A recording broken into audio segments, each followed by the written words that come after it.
자식에게 나의 모든 상황을 숨기지 않고 다 말해주는 것이 과연 좋은 선택일까요? 사실은 그렇지 않습니다. 오히려 그러한 행동이 자녀와의 사이를 무너뜨리고 있을지 모릅니다. 세월을 바쳐 키웠지만 이제는 자식이 버겁다고 느끼신다면 이 영상을 꼭 보셔야 합니다. 부모와 자녀의 관계가 완전히 달라질 거예요.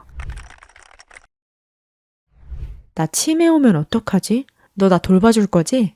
이런 말은 순간의 솔직함처럼 보이지만 사실 자녀에게는 사랑이 아니라 마음의 무거운 짐이 될 수 있습니다. 아직 일어나지도 않은 일을 불안해하며 자녀에게 미리 떠넘기는 순간 그 무게는 곧 자녀의 어깨 위에 의무감으로 얹혀져요. 많은 부모님들이 나이가 들수록 몸과 마음의 불안을 자녀에게 털어놓고 싶어 합니다. 예전 같지 않은 몸, 미래에 대한 두려움은 누구에게나 오는 자연스러운 변화예요. 그러나 불안을 그대로 전달하면 자녀는 죄책감과 무력감을 느끼게 되고 심지어는 부모와 거리를 두려는 방어 반응을 일으킬 수도 있습니다. 어떤 부모님은 아픈 기색을 자녀에게 늘 보였어요. 다리도 아프고 허리도 힘들다는 말을 습관처럼 반복했죠. 하지만 시간이 흐르면서 자녀는 점점 지쳐갔고 또 같은 얘기를 듣겠구나 하는 무거운 마음에 대화 자체를 피하게 되었습니다. 반대로 한 지혜로운 부모는 전혀 다른 방식을 택했는데요. 병원 다녀왔어. 약이 좀 잘 드는 것 같아. 라며 회복의 과정을 중심으로 전했고 가끔은 조금 지치긴 하지만 괜찮아. 점점 나아지고 있는 것 같아. 처럼 부담을 덜어주는 표현을 사용했습니다. 이렇게 말하면 자녀는 불안 대신 안심을 느끼고 오히려 부모를 존경하게 됩니다. 돈 문제도 마찬가지입니다. 노후 생활비나 병원비 걱정을 자녀에게 매번 털어놓으면 사랑이 아니라 의무감과 피로감으로 다가올 수 있어요. 그러나 이번에 병원비가 한꺼번에 나가서 이번 달 예산이 좀 빠듯하네. 혹시 건강보험 보조 혜택이나 지원 제도가 있는지 같이 한번 찾아봐 줄 수 있니? 또는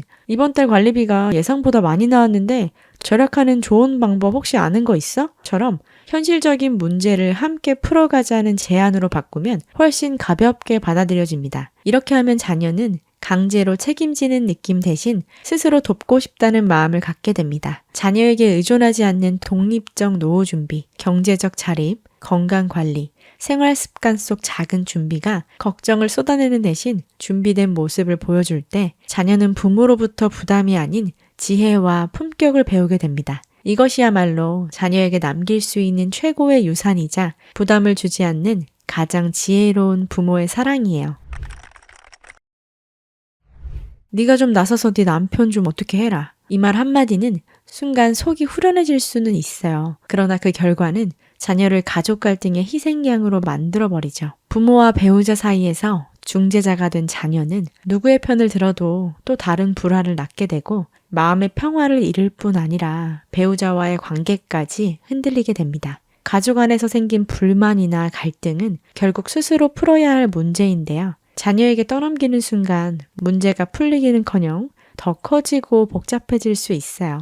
특히 며느리, 사위에 대한 불평은 단순한 하소연처럼 들릴지 모르지만 자녀에게는 자신이 선택한 배우자를 부정당하는 아픔으로 다가옵니다. 즉 부모의 불만 한마디가 자녀의 결혼 생활 전체를 부정하는 메시지로 변하고 그 결과 자녀는 부모 사이와 배우자 사이에서 깊은 갈등을 겪게 돼요. 주변의 어떤 부모님은 사사건건 자녀를 불러내 배우자 이야기를 꺼냈습니다. 그때마다 자녀는 내가 누구의 편을 들어야 하지? 라는 압박에 시달렸고 결국 대화를 피하거나 부모를 회피하게 되었어요. 반대로 지혜로운 부모는 원칙을 분명히 세웠는데요. 자녀 앞에서는 배우자나 다른 가족에 대한 험담을 일절하지 않고 정 필요하다면 당사자와 직접 대화하며 문제를 풀었습니다. 이런 태도는 자녀에게 불필요한 짐을 지우지 않고 오히려 부모를 성숙하고 당당한 모습으로 기억하게 만들었어요. 가족 갈등은 어떤 가정에서든 일어날 수 있습니다. 그러나 성숙한 부모는 자녀를 방패막이로 세우지 않아요. 자신의 문제를 스스로 책임지고 불편한 관계일수록 직접 대화하려는 용기를 내는 것이야말로 품격 있는 어른의 자세입니다. 그리고 이것은 시간이 흐른 뒤에도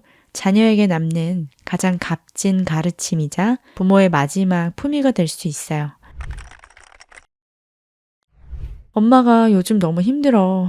네가 아니면 의지할 데가 없어. 이 말은 얼핏 진솔한 고백처럼 보일 수 있어요. 하지만 실상은 자녀를 심리적 인질로 잡는 행위와 다름없습니다. 자녀는 부모의 상담사가 아니며 부모의 정서적 짐을 감당하기에는 아직도 자기 삶을 꾸려가기 바쁩니다. 많은 부모님이 자녀를 가장 가까운 존재로 여기다 보니 무심코 속마음을 털어놓곤 합니다. 나 혼자 너무 외롭다. 살아가는 게 힘들다. 같은 말을 하시곤 하죠. 하지만 그러한 말들은 자녀의 마음에 깊은 흔적을 남기는데요. 그 순간 자녀는 부모의 불행을 해결해야 한다는 압박에 시달리며 내가 부족해서 부모가 이렇게 힘들구나 라는 죄책감에 빠지기 쉽죠. 그 결과 대화를 회피하거나 아예 거리를 두게 되는 역효과가 생길 수 있어요. 반대로 지혜로운 부모는 자신의 어려움을 자녀에게 쏟아내지 않는데요. 문제가 생기면 또래 친구, 종교 공동체 혹은 전문 상담가에게 털어놓습니다. 혼자 정리하고 싶을 때는 일기를 쓰거나 명상을 하며 감정을 다스립니다. 자녀와의 대화에서는 요즘도 괜찮아, 잘 지내고 있어 라며 든든한 기둥 같은 부모의 모습을 보여주려 노력해요. 이런 태도는 자녀에게 안정감을 주고 부모는 언제나 믿을 수 있는 존재라는 긍정적인 인식을 남깁니다. 이러한 행동은 자신의 문제를 회피하라는 뜻이 아닙니다. 다만 자녀에게는 최소한의 품위를 유지해야 한다는 것인데요. 정신적으로 힘들 때일수록 괜찮아 라는 빈말 대신 실제로 괜찮아지기 위한 노력을 기울이고 필요하다면 전문적인 도움을 받는 것이 보다 현명한 선택입니다. 그 모습 자체가 자녀에게는 삶을 책임있게 살아가는 본보기가 될 수 있어요. 자녀에게는 상담받는 내담자가 아닌 든든한 부모의 모습만 보여주세요. 그것이 자녀의 마음을 지켜주고 부모와 자녀 사이의 관계를 더 오래 건강하게 유지하는 길입니다. 퇴직하고 나니 친구도 없고 할 일도 없다. 이 말은 단순한 푸념 같지만 자녀에게는 숨막히는 책임으로 다가옵니다. 결국 부모의 외로움을 달래주기 위해 늘 곁에 있어야 한다는 압박을 느끼게 되고 자녀를 억지로 친구나 동반자로 만드는 셈이 됩니다. 그러나 자녀는 부모의 사회적 대체제가 아닙니다. 자녀에게는 자기 삶과 일상이 있으며 부모의 공허함을 전부 메워줄 수는 없어요. 많은 부모님들이 외로움을 이유로 전화를 자주 걸거나 너밖에 없다 라는 말을 무심코 내뱉습니다. 하지만 이런 말은 자녀에게 따뜻함보다 오히려 무거운 짐으로 다가올 수 있는데요. 실제로 어떤 자녀들은 이런 반복된 말 때문에 부모와의 통화를 의무감으로만 느끼고 점점 회피하기도 합니다. 반대로 또 다른 지혜로운 부모님은 다른 길을 선택했는데요. 퇴직 후 늘어난 시간을 활용해 새로운 취미를 배우고 지역 봉사활동이나 그동안 배우고 싶었던 교육이나 모임 등에 참여했습니다. 그 과정에서 또래 친구들을 만나 삶의 활력을 되찾았고 자녀와의 대화에서는 오늘은 봉사 모임에 다녀왔어. 참 보람있더라. 라며 밝고 긍정적인 이야기를 나눌 수 있었습니다. 자녀는 부모의 목소리에 여유와 만족을 느끼며 부담 대신 존경과 안도감을 자연스럽게 느끼게 되었어요.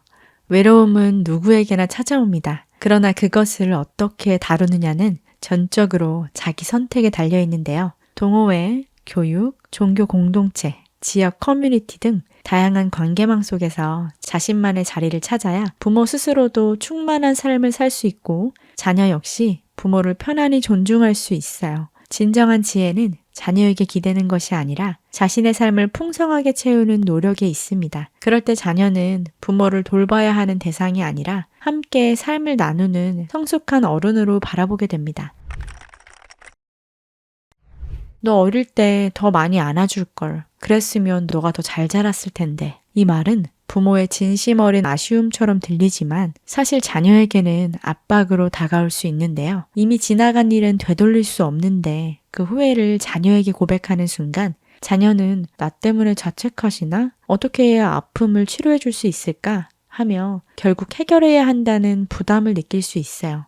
과거는 바꿀 수 없습니다. 아무리 후회해도 이미 지나간 시간을 되돌릴 수 없고 그 기억은 부모와 자녀 모두에게 상처가 될 수 있어요. 심리학에서는 이를 정서적 전가라고 부르는데요. 부모의 후회가 자녀의 마음에 죄책감과 무력감을 심어 결국 관계를 멀어지게 만드는 역효과가 생기게 됩니다. 주변의 어떤 부모님은 늘 자녀에게 그때는 내가 더 잘했어야 했는데 라며 자책 섞인 말을 반복했습니다. 자녀는 처음에는 위로했지만 점점 그 말에 지쳐 부모와 대화 자체를 피하려고 했어요. 반대로 지혜로운 부모는 과거의 후회는 삼키고 현재의 자녀를 있는 그대로 바라보았습니다. 너는 지금도 참 괜찮은 사람으로 잘 자라고 있어. 네가 해내는 모습이 늘 자랑스럽다 라는 말은 자녀에게 큰 힘이 되었고 부모와의 관계를 더욱 단단하게 만들었습니다. 중요한 것은 과거가 아니라 현재입니다. 후회 대신 지금 이 순간 자녀의 모습에서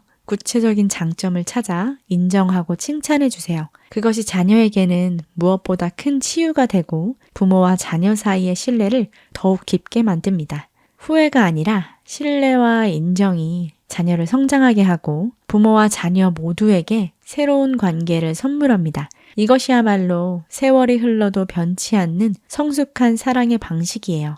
이 5가지 진실을 숨기는 것은 거짓이 아니라 깊은 배려입니다. 자녀는 부모의 짐을 짊어질 존재가 아니라 자신의 인생을 살아가는 독립된 인격체인데요.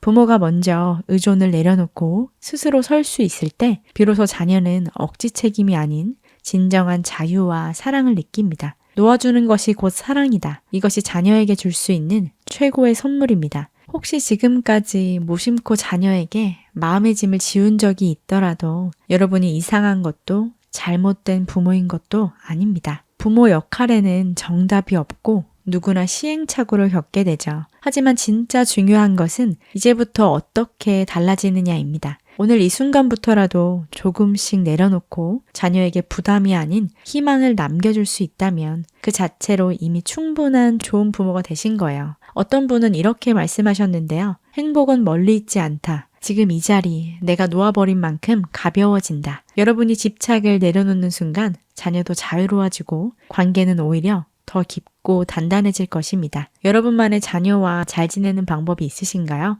댓글에 의견을 남겨주시면 다른 분들에게도 많은 도움이 될 것입니다. 오늘도 시청해주셔서 감사합니다.